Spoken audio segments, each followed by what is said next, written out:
የሰው ልጅ የሆነው እርሱ ቅዱሱ የእግዚአብሔር ልጅ ይባላል ሲል እዛ ቦታ ላይ መጠሪያውን በተመለከተ ከመንፈስ ቅዱስ ግብር የተነሳ ቅዱሱ የእግዚአብሔር ልጅ ተብሎ መጠራቱን ነው የሚጠቁመን እንጂ የእግዚአብሔር ልጅ መሆኑን አይደለም የሚነግረን። ግልጽ ነው። እኔና እናንተ ከየትም ተነስተን በእግዚአብሔር ምሕረት በኢየሱስ ሥራ ነው እግዚአብሔር ልጆች የሆነ የእግዚአብሔር ጸጋ ነው እግዚአብሔር ልጆች ያደረገ። ጌታ ኢየሱስ ልጅ እንዲሆን አይደለም የላከው ልጁን ነው። ወደዚህ ዓለም የመጣው የእግዚአብሔር ልጅ ነው። ቅድመ ዓለም የነበረውን ስፍራ ይነግረናል። አንድያ ልጁን እስኪሰጥ ድረስ ዓለሙን እንዲሁ ወዷል። የእግዚአብሔር ፍቅር በእኛ ዘንድ ተገለጠ። በምን በኩል ተገለጠ? በእርሱ በኩል በሕይወት እንኖር ዘንድ እግዚአብሔር አንድ ልጁን ወደ ዓለም ልኮታል። የተላከው ማን ነው? አንድ ልጁ ነው። ልጁን ነው ወደ ዓለም የላከው። ወደዚህ ዓለም የመጣው ማን ነው? የእግዚአብሔር ልጅ። የተላከው የእግዚአብሔር ልጅ ነው።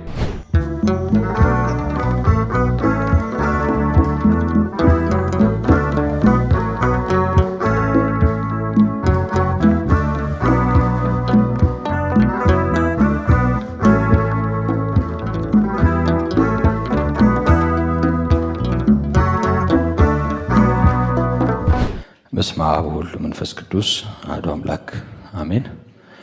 እንዴት ዋላችሁ?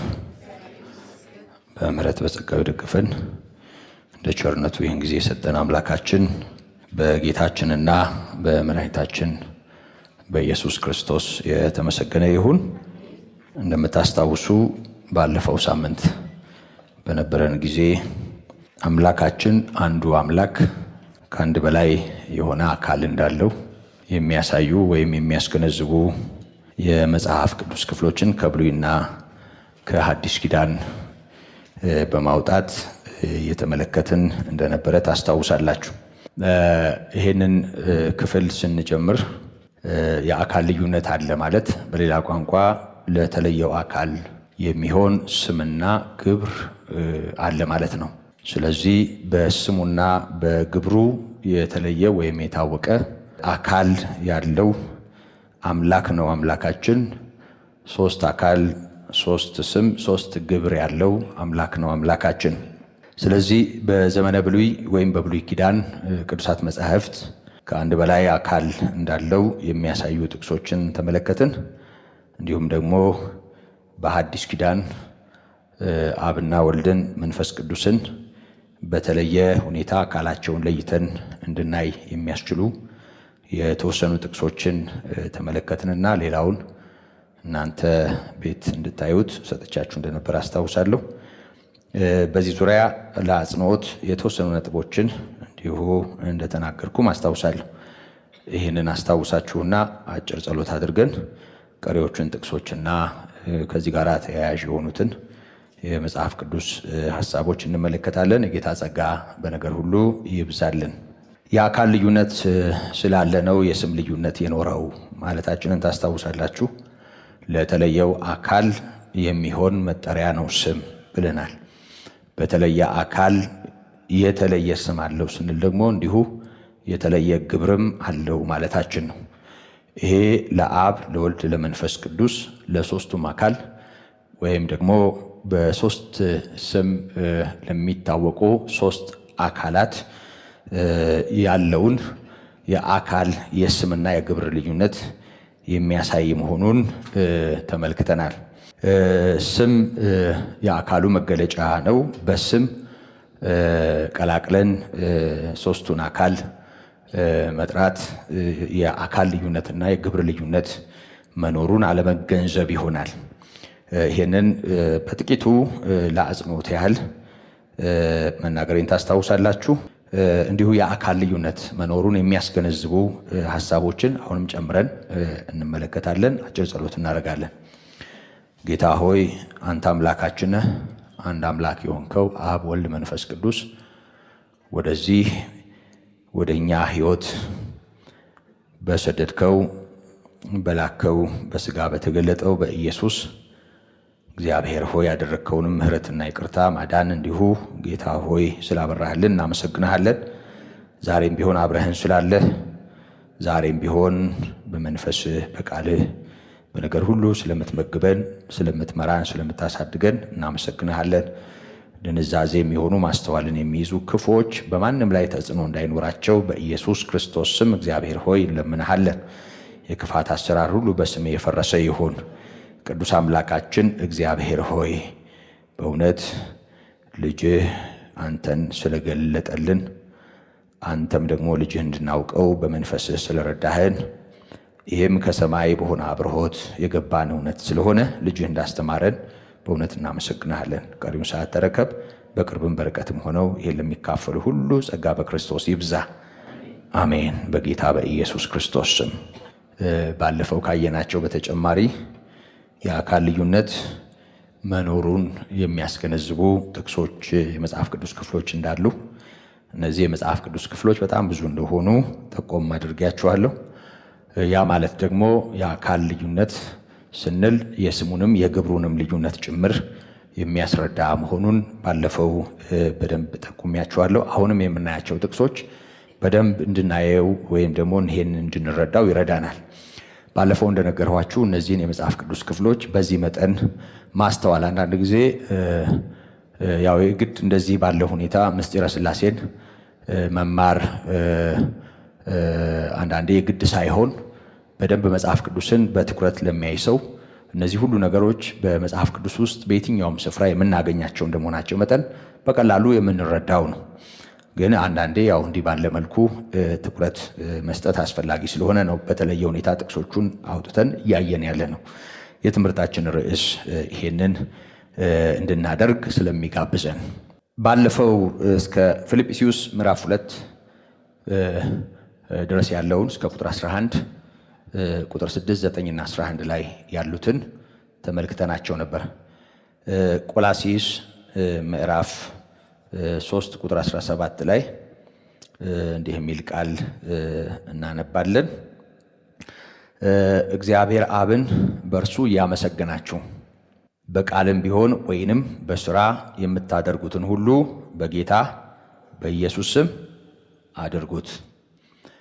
እግዚአብሔር አብን እግዚአብሔር አብ ብሎ በተለየ ስሙ ሲጠራው እናያለን። እግዚአብሔር አብን በእርሱ እያመሰገናችሁ። እርሱ ማን ነው? ጌታ ኢየሱስ በስም ተጠቅሷል። አብ እና ኢየሱስ ወይም ደግሞ እግዚአብሔር አብን የምናከብርበት፣ እግዚአብሔር አብን የምናመሰግንበት፣ የምናደርገውን ሁሉ የምናደርግበትን ማንነት እናያለን። እርሱም ያው ወልድ ነው። እዚህ ጋር ኢየሱስ ተብሎ ተጠርቷል። የምታደርጉትን ሁሉ በቃልም ይሁን በሥራ በኢየሱስ ስም አድርጉት። ስለዚህ እግዚአብሔር አብን በማን አመስግኑ? በወልድ ወይም በኢየሱስ አመስግኑ ይለናል። ስለዚህ በዚህ ቃል ውስጥ አብና ወልድ በተለየ አካል እናያቸዋለን፣ በተለየ ስምም ጭምር። በተለየ አካል እናያቸዋለን፣ በተለየ ስምም ጭምር። በተለየ አካል አብ እግዚአብሔር አብ ተብሎ ተጠርቷል። ደግሞ እግዚአብሔርን የምናመሰግንበት ምክንያት በሥጋ የተገለጠው ጌታ ኢየሱስ መሆኑን በግልጽ ይነግረናል። ስለዚህ አብን በኢየሱስ እናመሰግናለን።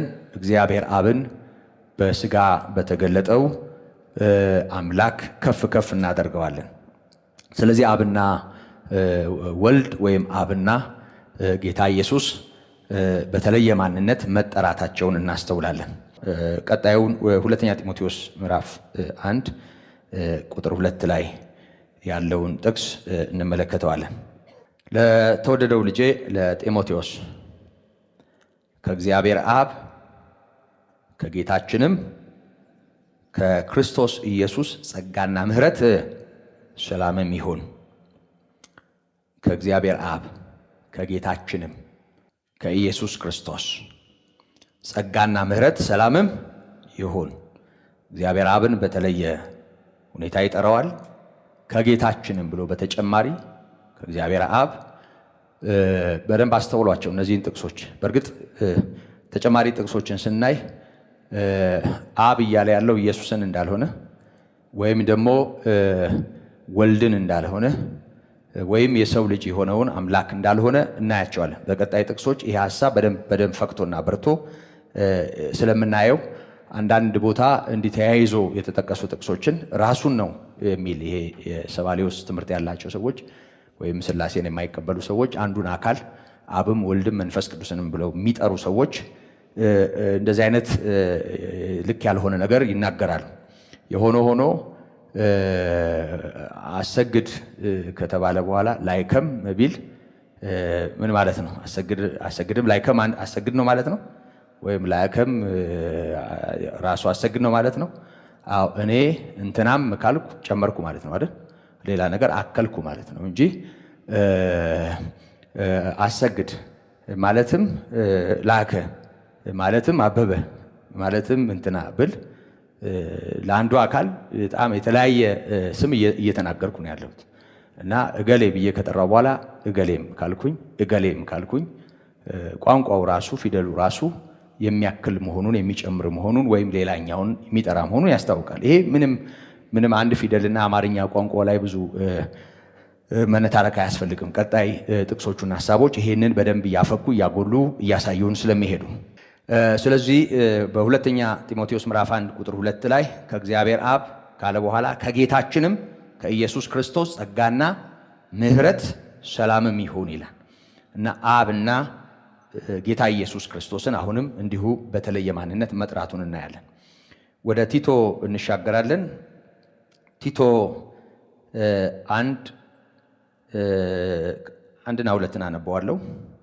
እንዲሁም ቁጥር 4 የእግዚአብሔር ባሪያና የኢየሱስ ክርስቶስ ሐዋርያ የሆነ ጳውሎስ የእግዚአብሔር ባሪያ በመሰረቱ የእግዚአብሔር ባሪያ የኢየሱስን ባሪያ በተለያየ ቦታ በተለያየ ሁኔታ ይጠቀምበታል። ያው አብ ማለት እግዚአብሔር እንደሆነ እንዲሁ ወልድም እግዚአብሔር ስለሆነ እሱን በክፍሉ እናየዋለን። የሆነ ሆኖ ያሰመርኩበት ወይም ደግሞ እንድናየው የፈለግኩት አብም ወልድም መንፈስ ቅዱስም የተጠሩበትን ወይም ደግሞ አብና ወልድ በተለየ አካል የተጠቀሱበትን እንድናስተውለው ነው። የእግዚአብሔርና የእግዚአብሔር ባሪያና የኢየሱስ ክርስቶስ ሐዋርያ የሆነ ጳውሎስ በእግዚአብሔር ለተመረጡት እምነት እንዲሆንላቸው በዘላለም ሕይወት ተስፋ እንደ አምልኮት ያለውን እውነት እንዲያውቁ የተላከ ስለዚህም ሕይወት የማይዋሽ እግዚአብሔር ከዘላለም ዘመናት በፊት ተስፋን ሰጠ። እግዚአብሔር አብ ጌታ ኢየሱስ እና እንደ አምልኮት ያለውን እውነት እንዲያውቁ የተላከ ይላል። ይሄ መልእክቱ ነው። ቁጥር 3 ላይ በዘመኑም ጊዜ መድኃኒታችን እግዚአብሔር እንዳዘዘ ለእኔ አደራ በተሰጠኝ ስብከት ቃሉን ገለጠ ይልና 4ኛ ቁጥር ላይ በሃይማኖት ኅብረት እውነተኛ ልጄ ለሚሆን ለቲቶ ከእግዚአብሔር አብ ከመድኃኒታችንም ከጌታ ከኢየሱስ ክርስቶስ ጸጋና ምሕረት ሰላምም ይሁን ይላል። አብን እንዲሁ ጌታ ኢየሱስ ክርስቶስን ለይቶ መጥራቱን እናያለን። አሁንም የስም ልዩነት እናያለን። ልክ በዛው ሁኔታ የአካልም የግብርም ልዩነት አለው። ያንን ዝርዝር በሚቀጥለው እናያለን። አሁን የስም ልዩነቱ የተለያየ ማንነት መሆኑን እንድናስተውል ነው እነዚህን ጥቅሶች በዚህ መጠን አሁንም ማየት ያስፈለገን። እቀጥላለሁ። ዕብራውያን ምዕራፍ 1 ከቁጥር 1 ጀምሮ ያለውን ብንመለከተው እስከ ቁጥር 4 ከጥንት ጀምሮ እግዚአብሔር በብዙ አይነትና በብዙ ጎዳና ለአባቶቻችን በነቢያት ተናግሮ ሁሉ ወራሽ ባደረገው ዓለማት በተፈጠሩበት በልጁ በዚህ ዘመን መጨረሻ ለእኛ ተናገረን። ዓለማት የተፈጠሩበት ልጁ እና ደግሞ በተለያየ ዘመን በነቢያት የተናገረውን እና አሁን በልጁ የተናገረውን እናያለን። በልጁና በነቢያት የተናገረውን እናያለን። እግዚአብሔርን እናያለን፣ የኢየሱስ ክርስቶስ አባት የሆነውን ደግሞም ዓለማት የተፈጠሩበትን ልጁን እናያለን እና ልጁን እንደዚህ ይለዋል፣ የክብሩ መንጸባረቅ የባህሪው ምሳሌ ሆኖ ሁሉም በስልጣኑ ቃል እየደገፈ ኃጢአታችንን በራሱ ካነጻ በኋላ በሰማያት በግርማው ቀኝ ተቀመጠ። በግርማው ቀኝ ማለት በአብ ቀኝ ማለት ነው። እግዚአብሔርን ክብር ጌታ ኢየሱስን በአባቱ ቀኝ ቆሞ አየዋለሁ። ባለፈው ተመልክተናል። ሐዋርያት ሥራ ምዕራፍ 7 ቁጥር 55 ላይ እስጢፋኖስ በአብ ቀኝ ቆሞ ያየውን ኢየሱስ ክርስቶስን በአባቱ ቀኝ በማለት መናገሩን አስታውሰናል እና አብን እና በቀኙ ያለውን ወልድን በዚህ አይነት መልኩ ለይቶ አሳይቶናል እና አሁንም በዚህ ጥቅስ ውስጥ እግዚአብሔር አብን እናያለን። አስቀድሞ በነቢያት በኋላ ደግሞ በልጁ የተናገረውን፣ ከዛ ሲቀጥል ደግሞ ጌታ ኢየሱስን እናየዋለን። የእግዚአብሔር ልጅ የሆነውን ቀድሞ ዓለማት የተፈጠሩበትን አሁን ደግሞ የክብሩ መንጸባረቅ የባህሪው ትክክለኛ ምሳሌ ሆኖ የተገለጠውን ስልጣን ባለው ቃሉ ሁሉን ደግፎ የያዘውን ኃጢአታችንን በራሱ ካነጻ በኋላ በሰማያት በግርማው ቀኝ የተቀመጠውን እናያለን። ስለዚህ ዕብራውያን ምዕራፍ 1 ከ1 እስከ 3 ባለው ክፍል ውስጥ አብንም ወልድንም ወይም ደግሞ አብንና የአብን ልጅ ወይም ደግሞ አብንና የአብን ቃል ወይም ደግሞ አብንና አብ ዓለማትን የፈጠረበትን ሕያው የሆነውን ልጁን እንመለከታለን። ዓለማት የተፈጠሩበትን ልጁ እና እግዚአብሔር አስቀድሞ በነቢያት በኩል በብዙ አይነት መንገድና ጎዳና ተናግሮ አሁን ግን ሁሉ ወራሽ ባደረገው ደግሞም ዓለማትን በፈጠረበት በልጁ ነው የሚለው። ስለዚህ እግዚአብሔር ማለት ወልድ አይደለም፣ ልጁ አይደለም። እግዚአብሔር ማለት ወልድ አይደለም፣ ወይም ደግሞ አሁን እየተናገረ ያለው ስለ ወልድ አይደለም። እግዚአብሔር ብሎ ቀድሞ በነቢያት በኋላ በልጁ የተባለለት አብ ነው። ደግሞ ወልድን እናየዋለን። ይሄ ግልጽ ነው ሐሳቡ።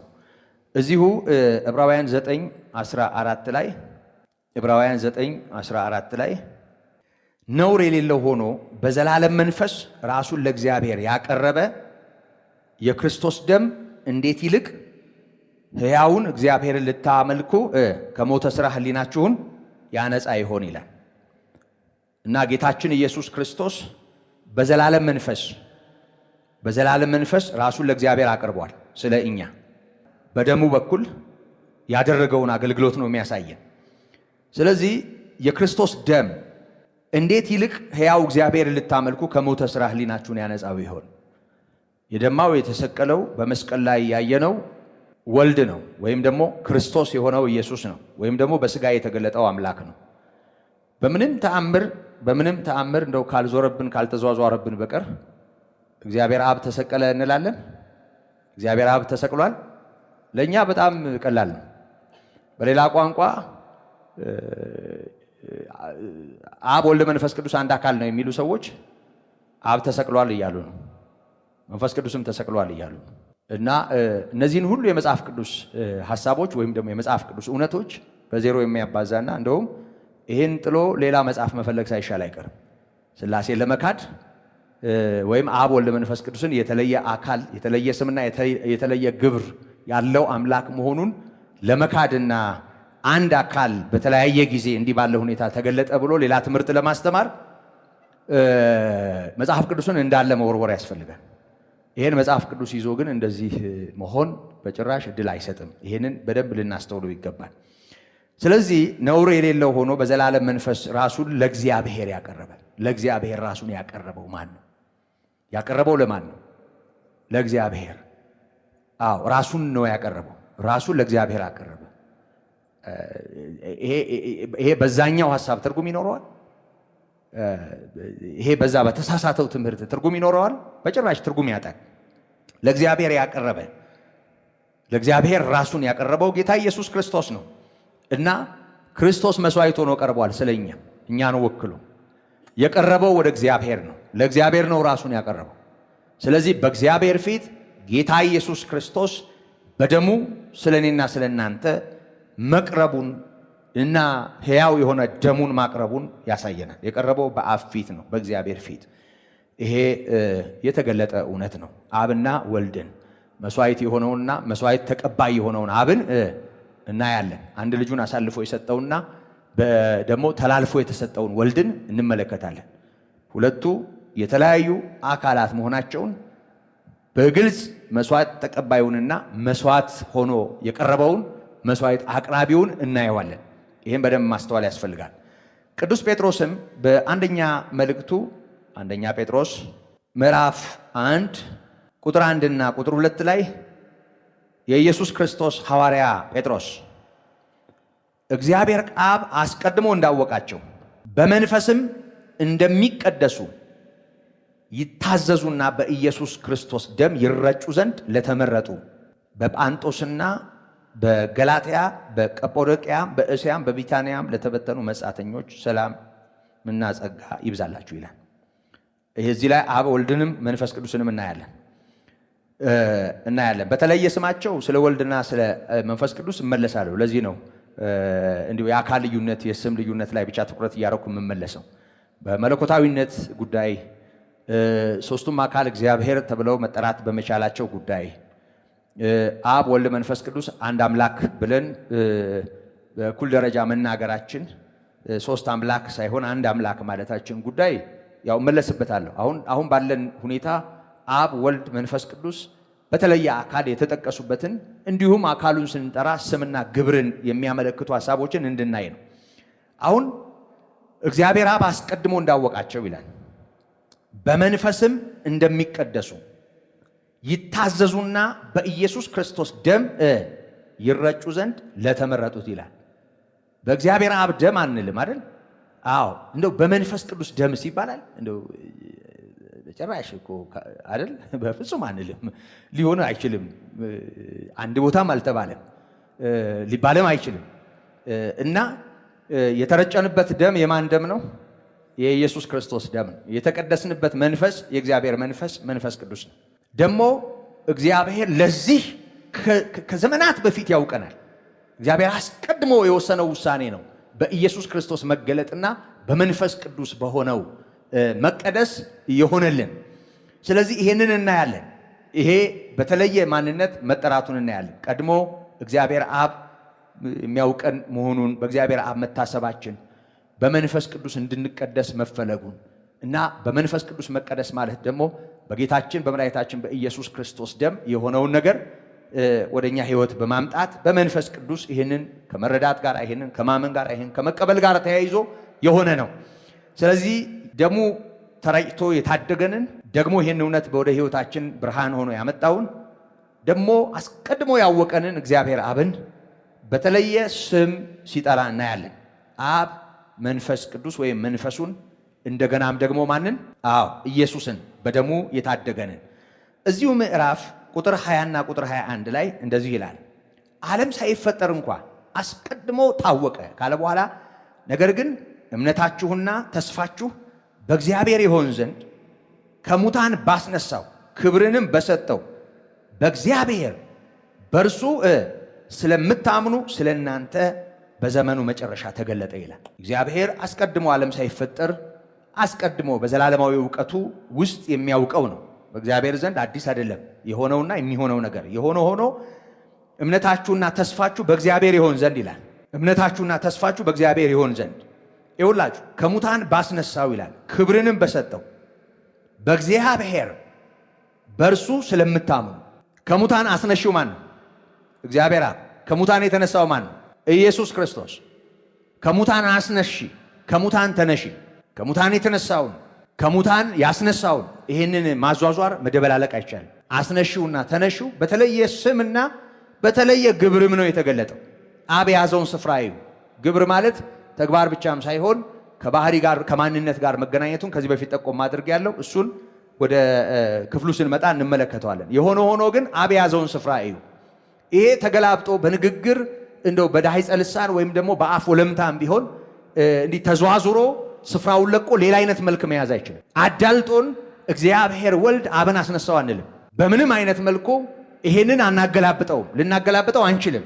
ምክንያቱም ወልድ በማንነቱ የያዘው ስፍራ በግብር እኛን ለማዳን የያዘው ስፍራ የወልድ ስፍራ ነው። የወልድ ስፍራ ነው። እንደውም አንድ ጊዜ በጣም በሚገርም ሁኔታ አንድ ስዕል አይቼ፣ ያው ስዕል ዞሮ ዞሮ ማንም ስለሚስለው ማንም እንደ ልቡ ስለሚያደርገው አሁን እሱን ቁም ነገር አድርጌ ልናገር አይደለም። ግን አንድ መስቀል ላይ ሶስት እንደዚህ አንድ ግንድ ላይ ሶስት መስቀል እንደዚህ የያዘች አንዲት ሴት በትልቁ ማን እንደተሸከመችው አላውቅም። እኔ ስም ሰጥተዋታል ግን አላውቅም።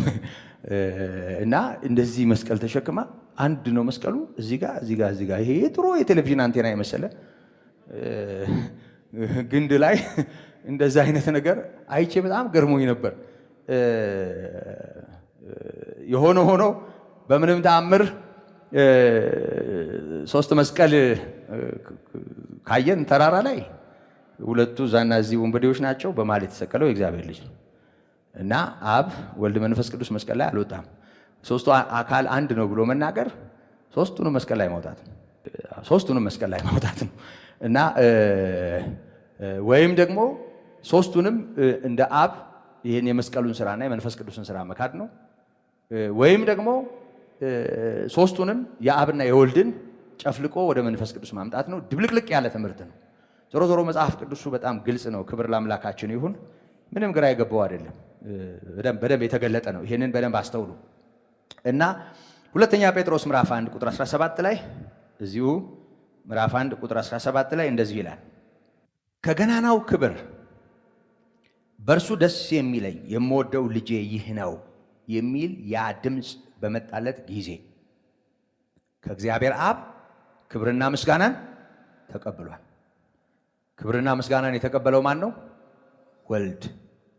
ክብርና ምስጋናን የተቀበለው ማን ነው? የሰው ልጅ የሆነው። ክብርና ምስጋናን የተቀበለው ማን ነው? ኢየሱስ ክርስቶስ የሆነው ኢየሱስ። ከማን ነው ክብርና ምስጋናን የተቀበለው?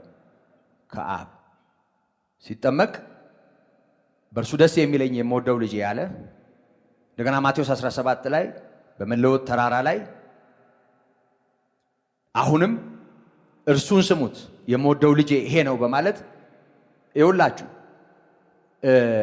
ጴጥሮስ ክብርና ምስጋናን ከአባቱ ተቀብሏል አለ እና እግዚአብሔር ምን ብሎ አመሰገነው?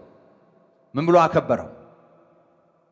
ልጁ መሆኑን በማረጋገጥ ማለት ከሁሉ በላይ በሆነው ልዑል አምላክ አይሁድ እንደ ሐሳዊ መሲህ ለቆጠሩት ሊሰቅሉት ለሚያሳድዱት ለኢየሱስ ክርስቶስ ለሆነው ለኢየሱስ እግዚአብሔር አብ ከገናናው ክብር፣ ደስ ይለኛል ይሄ ቃል፣ ከገናናው ክብር እጅግ በጣም ከፍ ካለው የገነነው ሞገስ ከገናናው ክብር ተናገረ። ከላይ በእርሱ ደስ የሚለኝ የምወደው ልጄ ይሄ ነው የሚል ያ ድምፅ በመጣለት ጊዜ የገደል ማሚቱ አይደለም የተናገረው፣ አንዱ አካል አይደለም፣ እዛ ጋር ሆኖ ነጥሮ ደግሞ የመጣ ሌላ የዛው አካል ድምፅ አይደለም።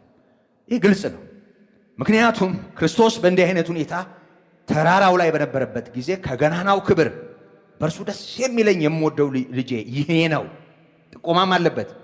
ያ የሚል ያ ድምፅ በመጣለት ጊዜ ግልጽ በሆነ ሁኔታ ከእግዚአብሔር አብ ክብርና ምስጋናን ተቀብሏል። ክብርና ምስጋናን የተቀበለው ከማን ነው? ከአባቱ ነው፣ ከእግዚአብሔር አብ። የምስጋናውና የክብሩ ሁኔታ ልጅ መሆኑን፣ ተወዳጅ ልጅ መሆኑን እግዚአብሔር አብ ከላይ መናገሩ ነው። ስለዚህ እግዚአብሔር አክብሮታል ይልና እኛም በቅዱሱ ተራራ ከእርሱ ጋር ሳለን ይህንን ድምፅ ከሰማይ ሲወርድ ሰማን።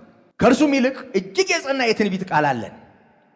ምድርም እስኪጠባ ድረስ የንጋትም ኮከብ ላንብቦ የንጋትም ኮከብ በልባችሁ እስኪወጣ ድረስ ሰው በጨለማ ስፍራ የሚበራ መብራት እንደሚጠነቅቅ ይህን ቃል እየጠነቀቃችሁ መልካም ታደርጋላችሁ።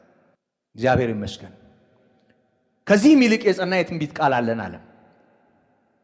ታቦር ተራራ ላይ ወይም ደግሞ በመለወጥ ተራራ ላይ የተደመጠውን ያንን መነሻ አድርገን እሱን ብቻ ይዘን አይደለም የምንናገረው። ከዚህም የላቀ በምንድን ነው የላቀው? ዘመን አልፎ ተፈትኖ እኛ እጅ ላይ የቀረ እግዚአብሔር ቃል አለ። ይሄንን ከዚህ በፊት ወዳየናቸው የብሉይ ኪዳን ጥቅሶች ብንወስደው ከዘፍጥረት 1:1 ጀምሮ ኤሎሂም ከሚለው በእኛ የአማርኛ መጽሐፍ ቅዱስ አምላክ ወይ እግዚአብሔር ተብሎ ከተተረጎመው ግን ከአንድ በላይ የሆነ አካል ያለው ባለፈው ጠቆም አድርጌያቸዋለሁ። የዕብራይስጡን እንደው ትርጉም እንኳን መስማት ባንችል ማለት ዛሬ ብዙ ያንን እንዲህ ያያዝም ምን ተረጉምባቸው ብዙ ነገሮች አሉ። እንደው ያንን ዛን ያህል እንኳን ነገር ውስጥ መግባት ባንችል ዝም ብለን የዕብራይስጡን መጽሐፍ ቅዱስ የዘፍጥረት ምዕራፍ 1ን እንኳን ብታዩት እግዚአብሔር በሚለው ቦታ ሁሉ ኤሎሂም የሚለውን ቃል ነው የሚጠቀመው። ኤሎሂም የሚለው ቃል ባለፈው እንዳል አምላኮች ወይም አማልክት የሚል ከአንድ በላይ የሆነ አካል ያለው እኩል በሆነ ክብርና ማንነት የሚጠራውን ልዑል አምላክ የሚያመለክት ነው። ብዙ ጊዜ አማልክት የሚለው ቃል ወደኛ ማንነት ሲመጣ ከብዙ ጣዖታትና ከብዙ ነገር ጋር ስለሚያያዝ ይሄን በማሰብ ይመስላል። ኤሎሂም የሚለው እግዚአብሔር በሚለው ስም የሁሉ ገዢ በሚለው ስም እግዚአብሔር ዓለማት ጌታ ወይም የዓለም ጌታ በሚለው ስም ተተርጉሞ የምናየው ግን ወደ ዕብራይስጡ ብንሄድና ኤሎሂም የሚለውን ብንመለከተው ኤሎሂም መዝገበ ቃላት ላይ ማየት ትችላላችሁ። ምን ማለት እንደሆነ ማየት ትችላላችሁ። ኤሎሂም የሚለው ቃል ይሄንን ቃል ነው የሚተካው። ግን ፈጠሩ አይደለም የሚለው እንደ አንድ አምላክ ፈጠረ ነው የሚለው። ማሰሪያ አንቀጹ ፈጠረ ነው። በመልካችን እንደ ምሳሌያችን እንፍጠር ያለው እግዚአብሔር በመልኩ እንደ ምሳሌው መፍጠሩን ይነግረናል። ፈጠሩ ሳይሆን ፈጠረ ነው የሚለን። መለኮት አንድ መሆኑን ያሳያል። ማሰሪያ አንቀጾቹ በእንዲህ አይነት ሁኔታ ፈጠሩ አለማለቱን በመፍጠር በመለኮታዊ ስልጣን እና ኃይል አምላክ የሚለውን ስንመለከት በደንብ ይህን ሐሳብ እንመለስበታለን። ምንም ልዩነት አለመኖሩን መለኮታዊው ነገር ላይ ልዩነት አለመኖሩን እናያለን። መለኮት በመሆኑ ላይ ባለፈው እንዳየነው አምላክ ማለት ማነው? አምላካችን አንድ አምላክ ነው ብለናል። አምላክ የምንለው አምላካችን ሶስት አካል ያለው አንድ አምላክ ነው። ሶስት አካል ስንል አብ፣ ወልድ፣ መንፈስ ቅዱስን ወይም አብ፣ ወልድ፣ መንፈስ ቅዱስን በተለየ ስምና በተለየ አካል መገለጣቸውን እንደሚያሳይ ተመልክተናል። ስለዚህ ኤሎሂም ወይም ደግሞ ከእግዚአብሔር መለኮታዊ አካል ጋር ተያይዞ በብዙ ቁጥር የተጠቀሱት እስከ ኢሳይያስ 48:16 ድረስ የተመለከትናቸው የብሉይ ኪዳን ጥቅሶች የጸና የትንቢት ቃል ቀድሞው የተነገሩ የነቢያት መጻሕፍት ናቸው። በነዛ መጻሕፍቶች ውስጥ ያለው ነገር አሁን ተራራ ላይ ተገልጦ ድንገት ከላይ ድምፅ መጥቶ ልጄ ነው ስላለ አሁን እዚህ ቦታ ላይ ተመስርቶ በዚች ጥቅስ ላይ ቆመን አይደለም ስለ ኢየሱስ ክርስቶስ ክብርና ኃይል እየተናገርን ያለ ነው። ከዚህም ይልቅ የጸና የትንቢት ቃል አለን። አንድ ጥቅስ አይደለም ማለታችን። ወይም ደግሞ ጴጥሮስ የተናገረው ማቴዎስ 17 ላይ ያለው አንድ ክስተት አይደለም። ጌታ ኢየሱስ ክርስቶስንና አብን በእንዲህ አይነት ሁኔታ ለይተን ወልድ ከአባቱ ክብርን ሲቀበል ልጄ ሲባል የተመለከትንበትን ሁኔታ የምናወራው የጸና ይሄንን የሚያረጋግጥ የትንቢት ቃል ስላለን ጭምር ነው እያለን ያለው። ዮሐንስ በአንደኛ መልእክቱ ምዕራፍ 4 ቁጥር 9 ላይ በዚህ የእግዚአብሔር ፍቅር በእኛ ዘንድ ተገለጠ፣ በእርሱ በኩል በሕይወት እንኖር ዘንድ እግዚአብሔር አንድ ልጁን ወደ ዓለም ልኮታል። የተላከው ማን ነው? አንድ ልጁ። ላኪው ማን ነው? እግዚአብሔር። እግዚአብሔር ማን ነው? የልጁ አባት ወይም የኢየሱስ ክርስቶስ አባት። በመሰረቱ አሁንም እናስተውል። ልጅ እንዲሆን አይደለም የላከው። ከመጣ በኋላ ቤተልሔም ዋሻ ሲወለድ የሰው ልጅ ሆነ እንጂ እግዚአብሔር ልጅ አልሆነም። በደንብ ስሙ። ወልድ ከድንግል ማርያም ተወልዶ በስጋ ሲገለጥ የሰው ልጅ ነው የሆነው። የሰው ልጅ የሆነው እርሱ ቁጥር 35 ሉቃስ 1 ላይ ቅዱሱ የእግዚአብሔር ልጅ ይባላል ሲል እዛ ቦታ ላይ መጠሪያውን በተመለከተ ከመንፈስ ቅዱስ ግብር የተነሳ ቅዱሱ የእግዚአብሔር ልጅ ተብሎ መጠራቱን ነው የሚጠቁመን እንጂ የእግዚአብሔር ልጅ መሆኑን አይደለም የሚነግረን። ግልጽ ነው። እኔና እናንተ ከየትም ተነስተን በእግዚአብሔር ምሕረት በኢየሱስ ሥራ ነው እግዚአብሔር ልጆች የሆኑ። የእግዚአብሔር ጸጋ ነው እግዚአብሔር ልጆች ያደረገ። ጌታ ኢየሱስስ የላከው እኮ ልጁን ነው። ልጅ እንዲሆን አይደለም የላከው። አንድ ልጁን ነው የሰጠው ልጁን ነው። የላከው ልጁን ነው። ወደዚህ ዓለም የመጣው የእግዚአብሔር ልጅ ነው። ቅድመ ዓለም የነበረውን ስፍራ ይነግረናል። አንድያ ልጁን እስኪሰጥ ድረስ ዓለሙን እንዲሁ ወዷል። አሁንም የእግዚአብሔር ፍቅር በእኛ ዘንድ ተገለጠ። በምን በኩል ተገለጠ? በእርሱ በኩል በሕይወት እንኖር ዘንድ እግዚአብሔር አንድ ልጁን ወደ ዓለም ልኮታል። የተላከው ማን ነው? አንድ ልጁ ነው። ልጁን ነው ወደ ዓለም የላከው። ወደዚህ ዓለም የመጣው ማን ነው? የእግዚአብሔር ልጅ። የተላከው የእግዚአብሔር ልጅ ነው። ፍቅርም እንደዚህ ነው። እግዚአብሔር እርሱ ራሱ እንደወደደን ስለ ኃጢአታችን ማስተስሪያ ይሆን ዘንድ ልጁን እንደላከ እንጂ እኛ እግዚአብሔር እንደወደድ ነው አይደለም። እግዚአብሔር ላከ፣ እግዚአብሔር ወደደን፣ የኃጢአታችን ማስተስሪያ እንዲሆን አንድ ልጁን ወደዚህ ዓለም ላከው፣ ወደዚህ ዓለም አስገባው። ስለዚህ የእግዚአብሔር ልጅ ኢየሱስ ከእግዚአብሔር አብ በተለየ አካል ወደዚህ ዓለም እንደመጣ እንደተላከ፣ አብ ደግሞ በተለየ አካል ላኪ ሆኖ መገለጡን ልጁን ወደ ዓለም ማስገባቱን እናያለን። በምንም ተአምር አብና ወልድ አንጨፈልቅም፣ አንቀላቅልም፣ አንደባልቅም። አብ አብ ነው፣ ወልድ ወልድ ነው። አብ ወልድ አይደለም፣ ወልድ አብ አይደለም። ይህንን በደንብ ማስተዋል ያስፈልጋል። አንደኛ ዮሐንስ አሁንም ምዕራፍ 5 ቁጥር 10 ላይ እንደዚህ የሚል ቃል እናነባለን። በእግዚአብሔር ልጅ የሚያምን በነፍሱ ምስክር አለው።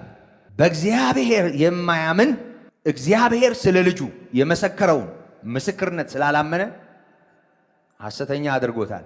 ማንን ነው ሐሰተኛ ያደረገው? እግዚአብሔርን።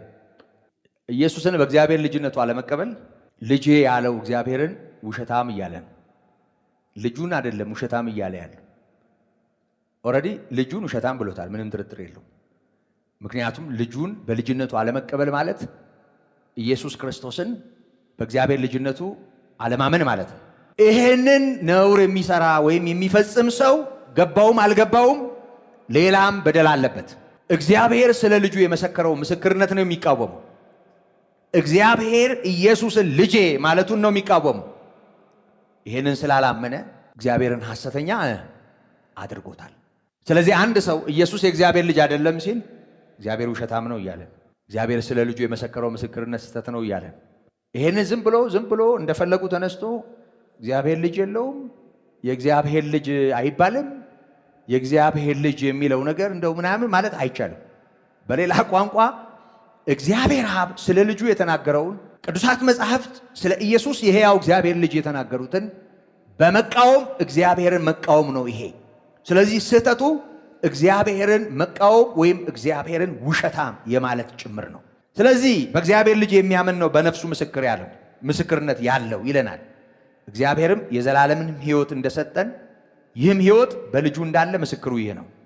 ልጁ ያለው ሕይወት አለው፣ የእግዚአብሔር ልጅ የሌለው ሕይወት የለው እና የእግዚአብሔር ልጅ ወልድ ነው፣ የእግዚአብሔር ልጅ ኢየሱስ ነው እንጂ እግዚአብሔር አብ አይደለም። ይህንን ማስተዋል የግድ ነው። መልካም። አሁንም ሁለተኛ ዮሐንስ 1:3 ላይ ከእግዚአብሔር አብና ከአብ ልጅ ከኢየሱስ ክርስቶስ ጸጋና ምሕረት ሰላምም በእውነተኛ ፍቅር ከኛ ጋር ይሆናሉ። ከእግዚአብሔር አብና ይሄ ደግሞ ይለያል። ከአብ ልጅ ቃል በቃል አይደል? ከእግዚአብሔር አብና ከአብ ልጅ ከኢየሱስ ክርስቶስ ጸጋና ምሕረት ሰላምም በእውነትና በፍቅር ከኛ ጋር ይሆናሉ። ክብር ለስሙ ይሁን። ይሆናሉ፣ ሆነዋልም። እግዚአብሔር ይመስገን። እና ከእግዚአብሔር አብና ከአብ ልጅ ከኢየሱስ በጣም ግልጽ ያለ ነው። የአብ ልጅ ነው ኢየሱስ። እግዚአብሔር አብ የኢየሱስ አባት ነው። የኢየሱስ አባት ነው። ያዕቆብ 1:27 ይሄንኑ እውነት ነው የሚያረጋግጥልን። እንደዚህ ይላል ቁጥር 27 ንጹሕ የሆነ ነውርም የሌለበት አምልኮ በእግዚአብሔር አብ ዘንድ ይህ ነው፣ ወላጆች የሌላቸውን ልጆች ባልቴቶችንም ከመከራቸው መጠየቅ፣ በዓለም ከሚገኝ እድፍ ሰውነትን መጠበቅ ነው። ንጹሕ የሆነ ነውርም የሌለበት አምልኮ በማን ዘንድ? በእግዚአብሔር አብ። እግዚአብሔር አብን በተለየ ማንነቱ ይጠራዋል። በእግዚአብሔር አብ። ይሁዳ 1:1 እና 1:25 ይሁዳ 1:1 እና 1:25 እንመለከታለን። ብቻውን ለሆነ አምላክና መድኃኒታችን ከዘመን ሁሉ በፊት አሁንም እስከ ዘላለም ድረስ በጌታችን በኢየሱስ ክርስቶስ ክብርና ግርማ ኃይልም ስልጣንም ይሁን፣ አሜን። እግዚአብሔር ይመስገን። ብቻውን ለሆነ አምላክና መድኃኒታችን ከዘመን ሁሉ በፊት አሁንም እስከ ዘላለም ድረስ በጌታችን በኢየሱስ ክርስቶስ ክብርና ግርማ ኃይልም ስልጣንም ይሁን፣ አሜን። በኢየሱስ እግዚአብሔር ይክበር እያለን፣ በኢየሱስ እግዚአብሔር ይመስገን እያለን፣ ብቻውን አምላክ የሆነው ብቻውን መድኃኒት የሆነው ልዑል የሆነው እርሱ በጌታችን በኢየሱስ ክርስቶስ ክብርና ግርማ ኃይልም ይሁንለት። ስለዚህ እግዚአብሔር አብን በጌታችን በመድኃኒታችን በኢየሱስ ክርስቶስ ማመስገኑን እናያለን። እንግዲህ አብ፣ ወልድ፣ መንፈስ ቅዱስ ብለን ስንናገር የአካል ልዩነት የስምም ልዩነት መኖሩን በግልጽ በሚያሳዩ በእነዚህ የመጽሐፍ ቅዱስ ሐሳቦችና ከዚህ በኋላ ደግሞ በተለየ ሁኔታ አብን፣ ወልድንም መንፈስ ቅዱስንም እንመለከታለን። ይህንን ከመቋጨታችን በፊት በስም 3 የሆነውን እግዚአብሔርን ወይም አብ፣ ወልድ፣ መንፈስ ቅዱስን በዚሁ አይነት ሁኔታ እንድናየው የሚያስችሉ ሌሎች ጥቅሶች አሉ እና ክብር ለአምላካችን ይሁን፣ ክብር ለሥላሴ ይሁን፣ ለአብ፣ ለወልድ፣ ለመንፈስ ቅዱስ ማለት ይሄ ነው። ስለዚህ ሥላሴ ስንል አብ፣ ወልድ፣ መንፈስ ቅዱስ ማለታችን ነው እና ለአብ፣ ለወልድ፣ ለመንፈስ ቅዱስ ክብር ይሁን። በተካከለ አካል መለኮታዊ አካል አንድ አምላክ የሆነው አብ፣ ወልድ፣ መንፈስ ቅዱስ በእንዲህ አይነት ሁኔታ ፍንትው ባሉ በብዙ የመጽሐፍ ቅዱስ ክፍሎች ለሁላችንም ግልጽ ነው። አሁንም እግዚአብሔር ይጨምርልናል። እግዚአብሔር ይመስገን።